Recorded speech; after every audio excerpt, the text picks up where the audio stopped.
নেপালের কাঠমান্ডু উপত্যকায় অবস্থিত প্রাচীন পশুপতিনাথ মন্দির শুধু হিন্দুদের তীর্থস্থানই নয়, বরং এক অজানা রহস্যের আধার।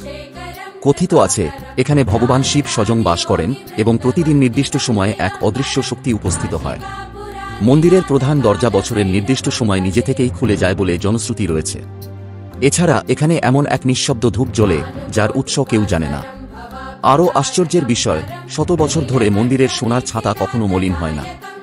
এই রহস্যময় ঘটনাগুলো পশুপতিনাথকে এক অলৌকিক স্থানে পরিণত করেছে। মুক্তিনাথ মন্দির নেপালের অন্যতম রহস্যময় তীর্থস্থান, যেখানে হিন্দু ও বৌদ্ধ দুই সম্প্রদায়েরই গভীর শ্রদ্ধা রয়েছে। মন্দিরের 108টি জলধারা, মুক্তিধারা ও অগ্নিকুণ্ড জ্বালামাই এর জন্য এটি বিশেষভাবে পরিচিত। বিশ্বাস করা হয়, এই 108টি ধারা দিয়ে স্নান করলে সমস্ত পাপ থেকে মুক্তি মেলে। আর জ্বালামাই মন্দিরে প্রকৃতিগতভাবে আগুন ও পানি একসঙ্গে প্রবাহিত হয়, যা বিজ্ঞানীদের কাছেও এক রহস্য।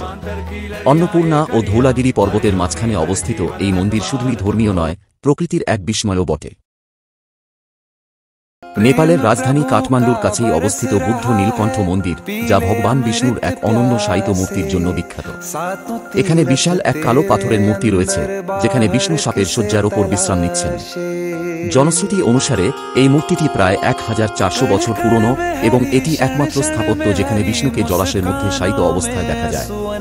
বিশেষ করে হরিবোধিনী একাদশী উপলক্ষে হাজারো ভক্ত এখানে আসেন, কারণ এটি বিষ্ণু উপাসকদের জন্য অত্যন্ত পবিত্র স্থান। এই অপূর্ব মন্দিরে আপনি কি কখনো গেছেন?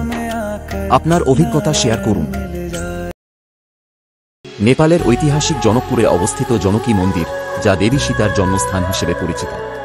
বলা হয়, রাজা জনকের রাজ্যে এখানেই সীতা বড় হন এবং এই স্থানেই আয়োজিত হয়েছিল রাম ও সীতার শুভ বিবাহ। 1910 সালে নির্মিত এই মন্দিরের স্থাপত্যশৈলী অপূর্ব, অস্ট্রো-হাঙ্গেরীয় ও হিন্দু স্থাপত্যের এক অনন্য মিশ্রণ।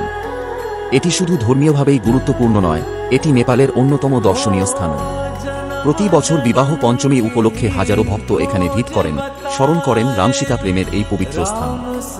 আপনি কি কখনো জনকী মন্দির ঘুরে দেখেছেন? অভিজ্ঞতা শেয়ার করুন। নেপালের শক্তিপীঠগুলোর মধ্যে অন্যতম ঘুরেশ্বরী মন্দির, যা দেবী সতীর জঙ্ঘা পতিত স্থল বলে মনে করা হয়।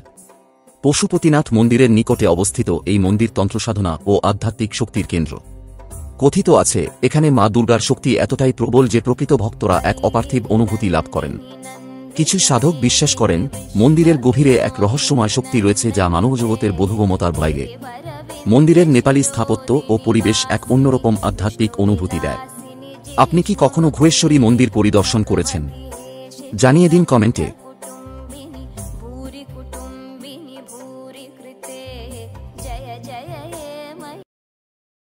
নেপালের পাহাড়ের চূড়ায় অবস্থিত এক রহস্যময় মন্দির হল মনোকামনা মন্দির।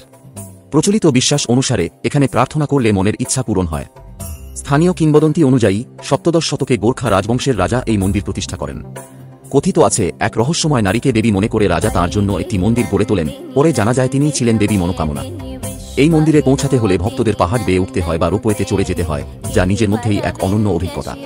প্রতি বছর হাজার হাজার ভক্ত এখানে মানত করতে আসেন এবং দেবীকে তুষ্ট করতে নৈবেদ্য ও বলি প্রদান করেন। যদিও একসময় নরবলির প্রচলন ছিল, বর্তমানে এখানে প্রাণী বলির রীতি অনুসৃত হয়। বিশ্বাস করা হয়, দেবী মনোকামনা সত্যিকারের ভক্তদের মনোবাসনা পূরণ করেন। তাই ভক্তরা দূর দূরান্ত থেকে এই মন্দিরে আসেন তাদের আশা আকাঙ্ক্ষার বার্তা দেবীর কাছে পৌঁছে দিতে। আপনি কি কখনো এই রহস্যময় মন্দিরে গিয়েছেন? আপনার মতামত জানাতে ভুলবেন না। নেপালের কালীগণ্ডাকী নদী বিশ্বের অন্যতম গভীর নদী এবং এটি সারা বিশ্বের হিন্দুদের জন্য পবিত্র নদী হিসেবে পরিচিত। এই নদীটি নেপালের পাহাড়ি অঞ্চল থেকে প্রবাহিত হয়ে ভারতীয় উপমহাদেশের দিকে চলে যায়। বিশ্বাস করা হয়, এই নদীর তীরে শালগ্রাম শিলা পাওয়া যায়, যা অত্যন্ত পবিত্র। শালগ্রাম শিলা, যা ভগবান বিষ্ণুর প্রতীক, হিন্দু ধর্মে এক অনন্য স্থান অধিকার করে।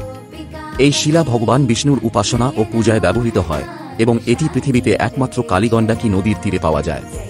কালীগণ্ডাকী নদী ও শালগ্রাম শিলা এক অদ্ভুত আধ্যাত্মিক শক্তির উৎস, যা ভক্তদের আস্থা ও বিশ্বাসের প্রতীক। আপনি যদি কখনো নেপাল ভ্রমণ করেন, তো এই পবিত্র স্থানগুলো দেখে আসার সুযোগ মিস করবেন না।